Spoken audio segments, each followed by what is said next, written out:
মাইনামানীসকল, তোমালোকক আজি মই দুটিমান জানিবলগীয়া মোবাইলৰ বিষয়ে জানিবলগীয়া দুটিমান কথা ক'ম। মোবাইল ফোন কোনে আৱিষ্কাৰ কৰিছিল সকলোখিনি ক'ম। আৰু শিশু শিক্ষাদান চেনেলটো তোমালোকে ছাবস্ক্ৰাইব কৰিবা আৰু যিমান পাৰা শ্বেয়াৰ কৰিবা, কমেণ্ট কৰিবা, ভিডিঅ'বোৰ চাই কেনেকুৱা পাইছা কমেণ্ট কৰিবা আৰু যিমান পাৰা শ্বেয়াৰ কৰিবা। বেল আইকনটো টিপি থবা, সদায় এনেকুৱা ভিডিঅ'বোৰ তোমালোকে পাই থাকিবলৈ। শিশু শিক্ষাদান। এতিয়া প্ৰথম প্ৰশ্নটো হ'ল, মোবাইল ফোন কোনে আৱিষ্কাৰ কৰিছিল? উত্তৰটো হ'ব, প্ৰথমে মোবাইল ফোন মাৰ্টিন কপাৰে মোবাইল ফোন আৱিষ্কাৰ কৰিছিল। হয় মইনামাইনীসকল, মাৰ্টিন কপাৰে মোবাইল ফোন প্ৰথমে আৱিষ্কাৰ কৰিছিল। মইনামাইনীসকল, ২ নম্বৰ প্ৰশ্নটো হ'ল, মাৰ্টিন কপাৰৰ জন্ম কিমান চনত হৈছিল? আৰু ইয়াৰ উত্তৰ হ'ল, মাৰ্টিন কপাৰৰ জন্ম 1928 চনৰ ২৬ ডিচেম্বৰত হৈছিল।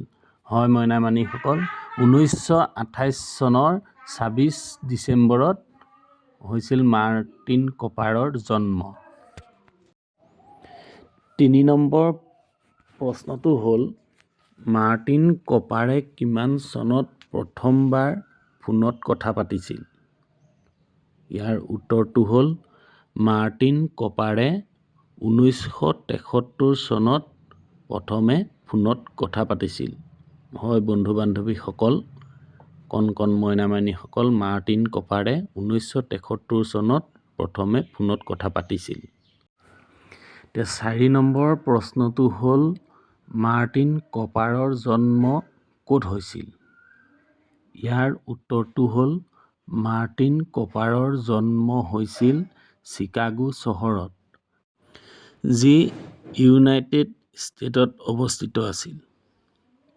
হয় মইনামাইনীসকল, মাৰ্টিন কপাৰৰ জন্ম হৈছিল চিকাগো চহৰত, যি ইউনাইটেড ষ্টেটত অৱস্থিত আছিল। তাতেই হৈছিল মাৰ্টিন কপাৰৰ জন্ম। এতিয়া ৫ নম্বৰ প্ৰশ্নটো হ'ল, মাৰ্টিন কপাৰে নিজেই মোবাইল ফোন ব্যৱহাৰ কৰিছিলনে? আৰু ইয়াৰ উত্তৰ হ'ল, হয়, তেখেতে নিজেই মোবাইল ফোন ব্যৱহাৰ কৰিছিল। প্ৰথমে তেখেতে বেলেগ মোবাইল এটালৈ ফোন কল কৰিছিল আৰু এতিয়াও তেখেতে মোবাইল ফোন ব্যৱহাৰ কৰি আছে। এতিয়া ৬ নম্বৰ প্ৰশ্নটো হ'ল, মাৰ্টিন কপাৰে প্ৰথমে কি মোবাইল ব্যৱহাৰ কৰিছিল? মাইনামাইনীসকল, ইয়াৰ উত্তৰ হ'ল, মাৰ্টিন কপাৰে প্ৰথমে ব্যৱহাৰ কৰা মোবাইল ফোনটো আছিল মটৰ'লা ডাইনাটেক ৮০০ এক্ৰ১। মাইনামাইনীসকল, ৭ নম্বৰ প্ৰশ্নটো হ'ল, মাৰ্টিন কপাৰে প্ৰথম ব্যৱহাৰ কৰা ফোনটো কিমান ওজন আছিল? আৰু ইয়াৰ উত্তৰটো হ'ল, মাৰ্টিন কপাৰে প্ৰথম ব্যৱহাৰ কৰা মোবাইল ফোনটো প্ৰায় ১ কেজি ওজন আছিল। হয় মইনামাইনীসকল, মাৰ্টিন কপাৰে প্ৰথম ব্যৱহাৰ কৰা মোবাইল ফোনটো প্ৰায় ১ কেজি ওজনৰ আছিল। আজি ভিডিঅ'টো ইমানেই আছিল। কেনেকুৱা পালে আপোনালোকে কমেণ্ট কৰিব, লগতে ছাবস্ক্ৰাইব কৰি ৰাখিব আৰু লগৰ বন্ধু বান্ধৱীসকললৈ শ্বেয়াৰ কৰি দিব।